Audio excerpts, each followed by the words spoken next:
At ito, ay, anong gagawin natin dito? Tatlo silang inflatable mattress.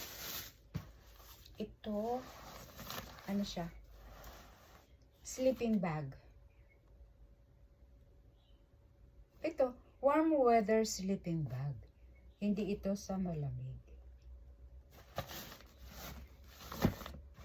So, ito ipadala ko ito. Kasi yung anak, yung apo ko si Makana nagka-camping. Ito, kompleto ito. Inflatable din siya. Pinakita ko na ito sa inyo. Kompleto siya. Air mattress. So, okay ito. Padala natin siya. Ha! Lahat ito mattress. Wala tent.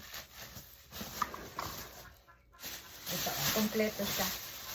Pati yung pag-inflate. So, lahat ito ay pauwi ng Pilipinas.